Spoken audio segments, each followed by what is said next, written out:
Robert William Picton, aka Willie, was a quiet Canadian man who grew up in a family of pig farmers. His family had been in the business of pig farming for 3 generations, but by the time Picton and his siblings inherited the pig farm, they'd only raised a few pigs and sold them to their friends and neighbours. They, in fact, sold parts of the inherited land for large sums of money, not having much intention of continuing the family business. However, it wasn't pig farming that made Willie rather infamous in Canada and the rest of the world. He is known to have murdered as many as 49 women, having been arrested due to his admitted sloppiness in trying to make his tally an even 50, or the big 50. Willie was described by his friends as pretty quiet and a simple guy, who didn't really have any visible devious habits that would draw much attention. He wasn't known to be much of a drinker, and didn't really do any substance abuse, nor was he ever known to be too violent. After neglecting the original pig farming business inherited from their parents, Willie and his siblings registered a non-profit charity by the name of the Piggy Palace Good Times Society with the Canadian government in 1996. They claim to organise, coordinate, manage and operate special events, functions, dances, shows and exhibitions on behalf of service organisations, sports events and other worthy groups. What these non-for-profit events actually ended up being were a series of rave parties where members of music bands and other partygoers would come and engage in substance abuse and also engage with many sex workers.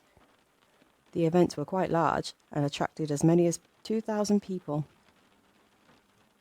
After some complaints about the nature of the activities held under the name of the charity and some ruckus created at a New Year's Eve party in 1998, police intervened and banned any future parties at the pig farm, and also stripped the non-profit status from the society in the following year for lack of sufficient financial statements. In March 1997, Willie was first charged for the attempted murder of a sex worker called Wendy, who had been stabbed several times following an argument at the farm. Wendy had managed to grab the weapon off Willie, stabbing him back, and escaped despite being handcuffed by him. Picton received treatment at a nearby hotel and was later released on bail. The charges were dismissed in January of 1998. It was later that year that the injunction was brought to the farm and the charity to host any events and parties. One of the workers at the farm, Bill Hiscox, noted that many of the women that visit the farm eventually went missing and reported his suspicions to the local police. In February of 2002, when the police visited the farm with a search warrant, they found multiple items belonging to these missing women. Willie and his brother, David Picton, were arrested on charges of owning illegal weapons. While they were later released, police maintained surveillance on the brothers. On further investigation, police suspected Willie of a series of murders of the various missing women, and over the course of the year, Willie was charged for a total of 15 first-degree murders. Over the next 3 years, by October of 2005, the tally of the first-degree murder charges had gone up to a staggering 27. Excavations at the farm continued for a whole year and cost about $70 million Canadian, making it one of the most expensive investigations in Canada's history. The excavations revealed cut skulls, broken jaws, and other bodily remains of multiple women, including the DNA of as many as 33 different women. While not a lot is known of the exact details of each murder, it is believed that Willie would engage the sex workers in sexual activities and in the middle of the act get upset at them by blaming them for petty thefts or other wrongdoings. He would then escalate the altercation and handcuff them before stabbing them to death. He would put the bodies through a wood chipper and then feed them to his pigs. Some of the resulting bits of flesh were also mixed with pork mince and sold to family and friends as pork mince. After his arrest in February 2002 and the thorough investigation that followed, the result was 27 charges of murder. However, Willie is believed to have admitted to an undercover copper during the investigation that he had killed as many as 49 women, and that his arrest was a result of him being sloppy when going for his big 50th kill. This confession was actually captured on tape by the undercover officer who posed as his cellmate. He's believed to have said, quote, "I was going to do one more, make it an even 50. That's why I was sloppy. I wanted one more. Make the big 5-0. In the trial that began in January 2006, Willie pleaded not guilty of all 27 charges, but was eventually found guilty for 6 counts of murder, and in December 2007, he was sentenced to life with no chance of parole for at least 25 years. This was the maximum punishment for second-degree murder, and equal to the sentence which would be imposed for a first-degree murder conviction. Willie and his lawyers made multiple appeals right up to the Supreme Court of Canada, but the convictions and sentence were upheld and his appeals were dismissed by the Supreme Court as well. Willie drew further disgust and public uproar when he started to publicise a book called Picton, in his own words, up for sale on Amazon. The families of the 43 victims had already been upset with the authorities for not being able to charge him for the remaining murders, felt further aggravated when possibly the worst serial killer in history had the audacity to claim his innocence for the crimes he had already admitted to committing. In the book, Willie comes out to claim that he was merely a victim of a bungled investigation and that he had actually not committed those crimes. In 2016, a film was released on the life of Willie in the name Unclaimed or On the Farm in different markets. Work had begun on the movie in the year 2015, based on his biography by Stevie Cameron's On the Farm. It was also in the year 2016 that the autobiography titled Picton, in his own words, was released, much to the anguish and disgust of the general public due to the claims of innocence in the book. In terms of his last known whereabouts, Picton was transferred to a Quebec prison in 2018. He is alive today, aged 71, having claimed close to 50 innocent lives. He remains one of the most infamous and ruthless of a long list of serial killers, up there with the likes of Ted Bundy and John Wayne Gacy. Beginning in 1987, the Scarborough rapist spent 5 years stalking teen girls on the streets of Ontario. At the local bus stop, his composite photo warned female passengers of the perils of walking home alone, but the artist's depiction of his feathered blonde hair, soft features and heavy eyelids didn't quite match the depravity of a serial rapist who stalked young women and raped them at knife point, mostly outdoors. Despite the formation of a task force in 1988 within the Toronto Metro Police, the unknown man, thought to be between 18 and 22 years old, would go on to rape at least 14 women. For half a decade, the sexual predator stoked fear and paranoia in the Toronto suburb, all while evading detection. Sometimes he filmed his victims with a camcorder before attacking them. Other times he grabbed them from behind and dragged them into the bushes. On one notable occasion, he broke into a 15-year-old's bedroom and attempted to rape her before the victim's mother entered and scared him off, leading to the wrongful conviction of a local man. "The boy is better than we might have given him credit for," one Metro investigator said. "Or he's fallen through the cracks." In 1990, 3 years after the attacks began, tips led investigators to Paul Bernardo. He allowed authorities to collect his DNA and submit it to the Centre of Forensic Sciences. According to a 1996 formal review on the investigation by the Superior Court of Ontario, tipsters remarked on how much Bernardo, a 25-year-old who still lived at home with his parents, resembled a sketch depicting the criminal. Indeed, it was an uncanny resemblance, but his DNA sample went into a black hole for more than 2 years. No arrests were made for the Scarborough rapes, and the violence escalated. The tragic converse of the fact is that Bernardo, during the 25.5 months his DNA was waiting to be tested, raped 4 young women and raped, tortured and murdered 2 others. In hindsight, it is clear that these rapes and murders could have been prevented if Bernardo's DNA sample had been tested by the CFS within 30 or even 90 days of the test. By the time Bernardo, a former accountant turned cigarette smuggler, was caught, he and his future wife would be connected to the raw evil behind the prolonged and violent deaths that became known as the schoolgirl murders. Later, Paul Bernardo and Carla Homolka would be known as the Ken and Barbie killers, as a nod to their blonde and wholesome good looks.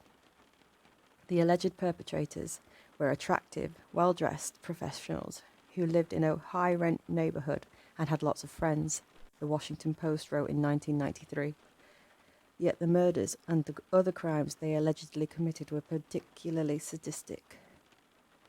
The schoolgirl victims were abducted as they went about their daily routines. Then they were held prisoner, while a variety of sexual tortures were performed on them.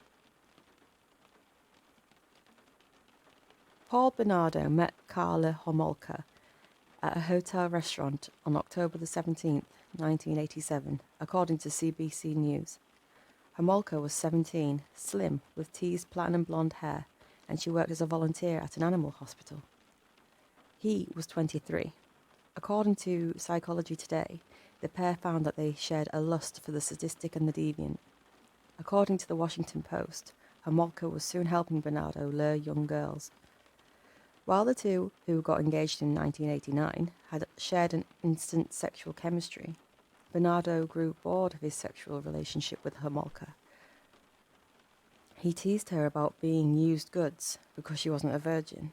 To remedy this, Homolka offered Bernardo something he'd want, the virginity of her younger sister, 15-year-old Tammy Homolka.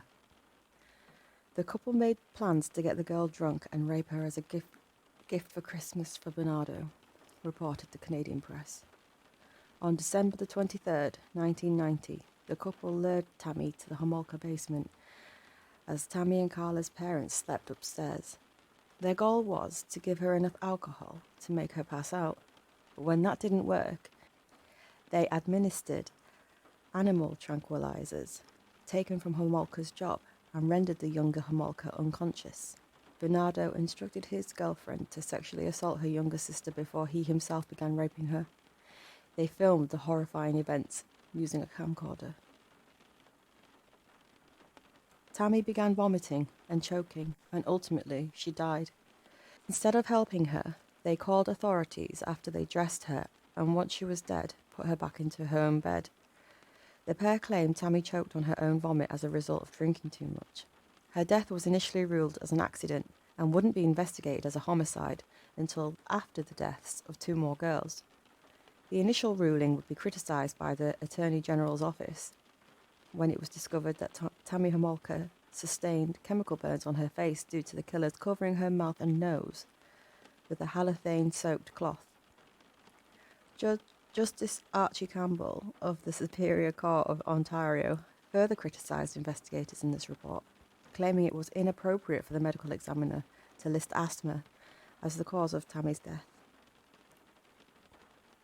Campbell stated authorities lacked communication and too easily ignored Bernardo without readily checking available sources of highly credible information that would have starkly contradicted Bernardo. By 1991, Bernardo and Homolka had moved into their own bungalow and were married in a lavish June ceremony near Niagara Falls, before the couple were whisked away in a horse-drawn carriage. That very day, boaters on Lake Gibson in Ontario discovered blocks of cement that contained dismembered limbs.